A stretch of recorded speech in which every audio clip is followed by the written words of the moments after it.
రైతు భరోసా ఇవ్వాల్సిందే. ఇది రాష్ట్ర ప్రభుత్వాన్ని రైతాంగం చేస్తున్నటువంటి స్ట్రైట్ డిమాండ్.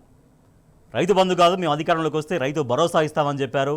రైతు భరోసా లేదు, రైతు బంధు లేదు. ఇప్పటిదాకా కూడా రైతు భరోసాకు సంబంధించి సంక్రాంతికి ఇస్తామని చెప్తున్నారు. కానీ ఇవాళ జరిగినటువంటి అసెంబ్లీలో చర్చలో ఎటువంటి గైడ్లైన్స్ ప్రకటించలేదు, స్పష్టమైన విధానం ప్రకటించలేదు.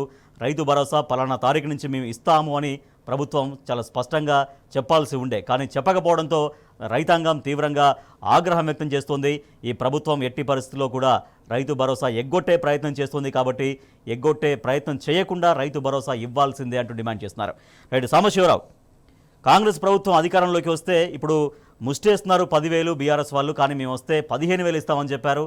తర్వాత 3 పంటలకు ఇవ్వాలని కూడా అప్పుడు డిమాండ్ చేశారు. కానీ ప్రభుత్వం ఏర్పడిన తర్వాత, కాంగ్రెస్ అధికారంలోకి వచ్చిన తర్వాత వరుసగా 2 సీజన్లు రైతు భరోసా, రైతు బంధు ఏం లేకుండా కాలయాపన సాగుతోంది. దీనిపైన ఖమ్మం జిల్లా రైతాంగం ఎట్లా ఆగ్రహంతో ఉన్నారు?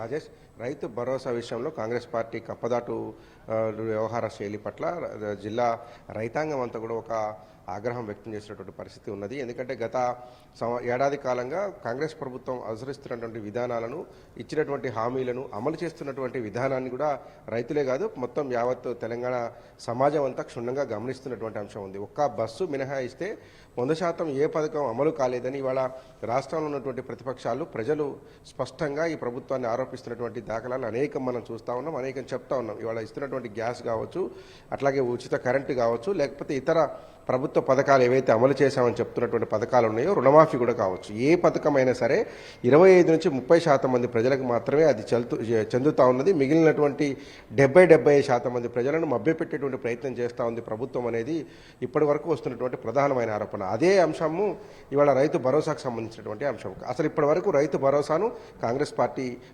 ఆధ్వర్యంలో ఉన్నటువంటి ప్రభుత్వం మొదలు పెట్టలేదు. ఎందుకంటే ఇచ్చినటువంటి రైతు బంధు కూడా ఎన్నికల సమయం నాటికి ఆనాటి ఉన్నటువంటి బీఆర్ఎస్ ప్రభుత్వం సిద్ధం చేసి పెట్టినటువంటి 7,600 కోట్ల రూపాయలు ఏదైతే ఆ రోజు సిద్ధం చేసి పెట్టారో, ఎన్నికల కోడ్ నేపథ్యంలో వాటిని ఆ రోజు ఆపేయడం జరిగింది.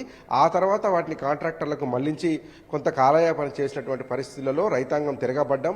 యావత్ తెలంగాణ వ్యాప్తంగా రైతు బంధు ఎందుకు ఇవ్వరు, రైతు భరోసా ఇవ్వకపోయారు, పాత కేసీఆర్ పెట్టిపోయినటువంటి రైతు బంధు నిధులైనా విడుదల చేయండి అని రైతాంగం తిరగబడ్డటువంటి నేపథ్యంలో ఆ ఒక్క రైతు బంధుని విడుదల చేసి ఈ ప్రభుత్వం చేతులు దులుపుకుందనేటువంటిది ఖమ్మం జిల్లా రైతాంగం నుంచి వస్తున్నటువంటి ఆ ప్రధానమైనటువంటి ఆరోపణ.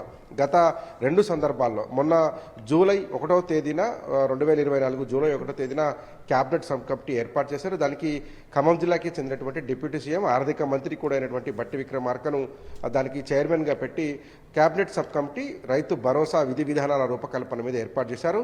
జూలై 10వ తేదీ 2024న ఖమ్మంలో తొలి మీటింగ్ నిర్వహించారు. మేధావులు, తర్వాత జర్నలిస్టులు, రైతులు, రైతు సంఘ నాయకులు, బుద్ధిజీవులు, అట్లాగే రిటైర్డ్ టీచర్లు, రకరకాలైనటువంటి వ్యక్తుల ద్వారా, వ్యవస్థల ద్వారా ఒక అభిప్రాయ సేకరణ చేసేటువంటి ప్రయత్నం ప్రభుత్వం చేసింది. కానీ ఇప్పటి వరకు 6 నెలలు గడిచిన తర్వాత అనేక కార్యక్రమాలు చేపట్టేటువంటి సబ్ కమిటీ వరంగల్ పోయింది, తర్వాత మహబూబ్నగర్ పోయినట్లున్నారు.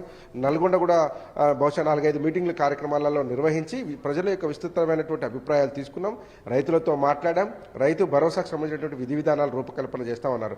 తొలి సమావేశంలో, ఇక్కడ జరిగినటువంటి సమావేశంలో బట్టి విక్రమార్క, ఆ క్యాబినెట్ సబ్ కమిటీకి చైర్మన్ ఉన్నటువంటి బట్టి విక్రమార్క స్పష్టమైనటువంటి కొన్ని రిమార్క్స్ చేశారు. అవి ఇప్పుడు మనం చర్చించుకోవాల్సినటువంటి అవసరం ఉంది. ఎందుకంటే తెలంగాణలో ఉన్నటువంటి యావత్ రైతాంగం కూడా ఇప్పుడు ఆ రిమార్క్స్ మీద చర్చ జరుగుతున్నది. ఏమన్నారు అంటే, తెలంగాణ వనరులను, సంపదను ప్రజలకు పంచిపెడతాం, ఇందిరమ్మ రాజ్యంలో వ్యవసాయ రంగాన్ని కాపాడుకునేందుకు ప్రథమ ప్రాధాన్యత కల్పిస్తాం, రైతు భరోసాను తక్షణం అమలు చేయడం కోసం ఇందిరమ్మ రాజ్యంలో దృఢ సంకల్పంతో పనిచేస్తామని చెప్పారు. దాంతోపాటు క్యాబినెట్ సబ్ కమిటీ విధి విధానాలు రూపొందిస్తుంది. విధి విధానాలు అమల్లోకి రాగానే, రూపొందించిన వెంటనే రైతు భరోసాను అందజేస్తాం. అంటే 7,500 ఎకరాలు ఫర్ ఎకర్, 7,500 2 పంటలకు 15,000 రూపాయల చొప్పున ఇచ్చి తీరుతామని చెప్పి బట్టి Vikramarka cabinet sub committee chairman Khammam జిల్లాలో చేసినటువంటి ప్రధానమైనటువంటి రిమార్క్స్. అది కాకుండా ఆయనకు ఒక స్పష్టమైనటువంటి డెడ్ లైన్తో కూడినటువంటి ప్రకటన కూడా చేశారు.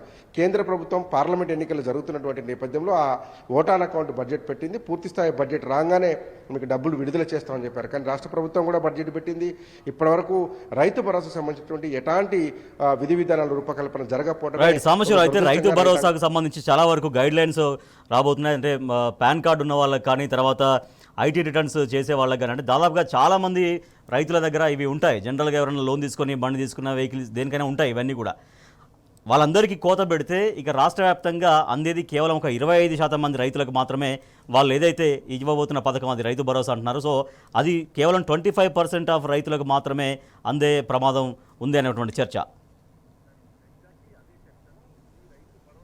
రైట్, ఎగ్జాక్ట్లీ అదే చర్చను ఈ రైతు భరోసాకు సబ్ కమిటీ రైతులతో మాట్లాడేటువంటి సందర్భంలో అనేక మంది రైతులు ఈ విషయాన్ని ఆ క్యాబినెట్ సబ్ కమిటీలో ఉన్నటువంటి మంత్రుల దృష్టికి అప్పుడే తీసుకెళ్లారు. ఇప్పుడు కాదు, జూలై 10వ తేదీన ఖమ్మంలో జరిగినటువంటి మీటింగ్లోనే అట్లాంటి మీటింగ్లు ఎన్ని జరిగినాయో అన్ని మీటింగ్లలో రైతులు స్పష్టంగా చెప్పారు, పాన్ కార్డు కలిగి ఉండడం అనేది ఇవాళ కనీసమైనటువంటి ఒక అవసరం. ఎందుకంటే ఏ బ్యాంకులోనైనా అకౌంట్ ఓపెన్ చేయాలంటే pan card, Aadhaar card compulsory కావడంతో పాన్ కార్డు లేకుండా ఆధార్ కార్డు బ్యాంక్ అకౌంట్ని మెయింటైన్ చేసేటువంటి పరిస్థితి లేదు. మరి అలాంటి పాన్ కార్డు కలిగినటువంటి రైతులను ఎట్లా తొలగిస్తారనేటువంటిది తొలి మీటింగ్ నుంచి కూడా చాలా మంది అభ్యంతరాలు వ్యక్తం చేస్తున్నారు. ఇక ఐటీ రిటర్న్స్ దాఖలు చేయడం విషయంలో కూడా రైతులు చాలా మంది అభ్యంతరం వ్యక్తం చేస్తున్నారు. పిల్లల చదువుల నేపథ్యం ఉంటుంది, ఆ చదువుకునే పిల్లలకు లోన్లు రావాలన్నా లేకపోతే ఇల్లు వాకిలో కొనుక్కోవాలన్నా ఐటీ రిటర్న్స్ లాంటివి, సిబిల్ స్కోర్ మెయింటైన్ చేసేట్లాంటివన్నీ కూడా బ్యాంక్ టర్మినాలజీలో ఖచ్చితంగా మెయింటైన్ చేయాల్సినటువంటి అంశాలు. వాటిని సాకుగా చూపించి రైతు బంధును, రైతు భరోసాను ఎగ్గొడతామనేటువంటి ప్రభుత్వ వైఖరి పట్ల రైతాంగంలో పెద్ద ఎత్తున ఆగ్రహావేశాలు వ్యక్తం అవుతున్నాయి. ఎందుకంటే గడిచిన 7 నెలల కాలంలో, 6 నెలల కాలంలో జూలై 1వ తేదీ నుంచి మొదలైతే ఇప్పుడు డిసెంబర్ 20వ తేదీ, 21వ తేదీ వచ్చినప్పటికి కూడా దాని మీద అసలు ఎవరికి ఇస్తారు, ఎవరికి ఇవ్వరు అనేటువంటిది 2 అంశాలు రాజేష్. ఇందులో అసలు ఎవరికి ఇవ్వాలి, ఎవరికి ఇవ్వకూడదు, ఇవ్వకపోవడానికి ఎవరికి ఇవ్వకూడదు చెప్తే ఎందుకు ఇవ్వకూడదో కారణాలు చెప్పాల్సినటువంటి అవసరం ప్రభుత్వం దగ్గర ఉంటుంది. కానీ ఎవరికి ఇవ్వాలి ఉన్న దాని మీద ప్రభుత్వానికి స్పష్టత లేనట్టుగా ఇవాళ రైతు భరోసా మీద జరిగినటువంటి చర్చలో మంత్రుల ప్రకటనలు చూస్తే కనుక స్పష్టం అవుతుంది. ఎందుకంటే చాలా కీలకమైనటువంటి అంశం, లక్షల మంది రైతులు ఎదురు చూస్తున్నటువంటి అంశం ఇప్పటికే ఒక దఫా ఎగ్గొట్టినారనేటువంటి అభిప్రాయం ఉన్న నేపథ్యంలో ప్రభుత్వం దగ్గర స్పష్టత కొనబడమే రైతులకు పెద్ద శాపంగా మారినట్టు కనపడుతుంది రాజేష్.